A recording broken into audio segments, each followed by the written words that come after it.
जय हिंद, मैं हूँ राम कुमार। आज हम लोग पढ़ेंगे समास, और समास में हमारी क्लास नंबर 2 यानी कि पार्ट 2 है। पार्ट 1 हम पढ़ा चुके, उसमें हमने पढ़ाया था द्वंद्व समास, और आज पढ़ाएंगे द्विगु समास। इस सारे समास को हमने 6 पार्ट में डिवाइड किया है, यानी कि एक एक पार्ट को एक दिन पढ़ाएंगे, एक एक समास को, तो ज़्यादा बेहतर रहेगा। ठीक है, तो देखिए द्विगु समास क्या होता है। यहाँ पर हम लिखेंगे द्विगु समास की परिभाषा।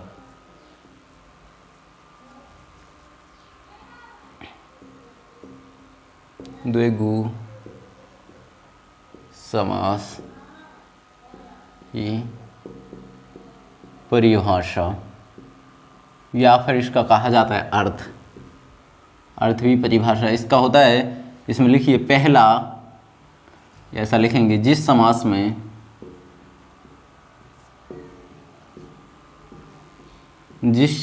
में पहला पद संख्यावाचक तथा दूसरा पद प्रधान होता है, उसे ही द्विगु समास कहते हैं। तो देखिए हमने क्या लिखा है इधर, एक बार पढ़ के बता देंगे। इसकी परिभाषा होती है द्विगु समास क्या होता है। इसका अर्थ होता है जिस समास में पहला पद संख्यावाचक, अभी बताएंगे कैसे संख्यावाचक, तथा दूसरा पद प्रधान यानी कि मुख्य हो, पद प्रधान हो, उसे द्विगु समास कहते हैं। जैसे अगर उदाहरण देखा जाए, उदाहरण के तौर पर देखा जाए तो जैसे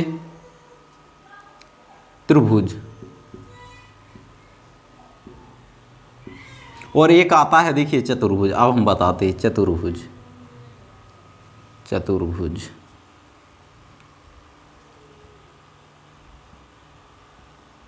देखिए ये जो चतुर्भुज है ना, इसमें क्या है, इसमें है कई लोग आरोप लगाते हैं। कैसा आरोप लगाते हैं कि इसमें होता है बहुब्रीहि समास, कि भगवान का नाम आता है। अगर जब बहुब्रीहि समास ना मिले तो इसमें क्या करना है, द्विगु समास लगाना है, नहीं तो इसमें द्विगु समास नहीं है। लेकिन त्रिभुज ये हमारा द्विगु समास है। जैसे चौराहा,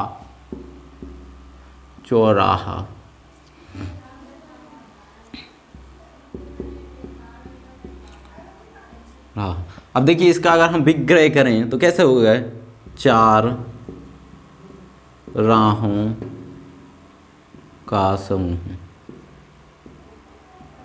यानी कि चौराहा। शुरू में 4 आए ना, जैसे और लगाए और लिखेंगे, जैसे पहला पद देख लेना संख्यावाचक होना चाहिए। जैसे इसमें पहला पद संख्यावाचक, इसमें पहला पद संख्यावाचक, जैसे इसमें लिखेंगे जैसे और क्या हो जाता है, जैसे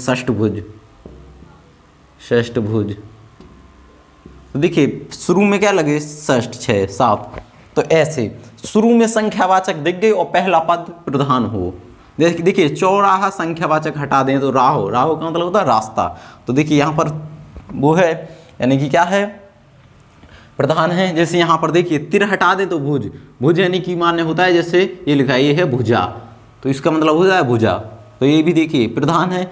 कभी भी ऐसा सवाल आया आपके रूप में कि कभी भी, और आज तक ऐसा नहीं पूछा गया कि जिसमें संख्यावान ना हो और उसमें द्विगु समास पूछा जाए। सबसे आसान अगर कोई है तो वो है द्विगु समास। बात आई ना समझ में, इसमें पहला पद संख्यावाचक होता है। ठीक है, तो हम अपने देखिए आप लोगों को अच्छे से समझ में आ गया, उम्मीद रखते हैं। हम आप लोगों का टाइम वेस्ट नहीं करेंगे, इस क्लास को यहीं तक रखेंगे। इसके तुरंत ही जस्ट हमने डेली दिन वादा किया है SSC GD 2024-25 के लिए 2 प्रश्न हम उसमें देंगे मैथ में, तो वो जरूर आप लोग कीजिएगा। ठीक है, धन्यवाद।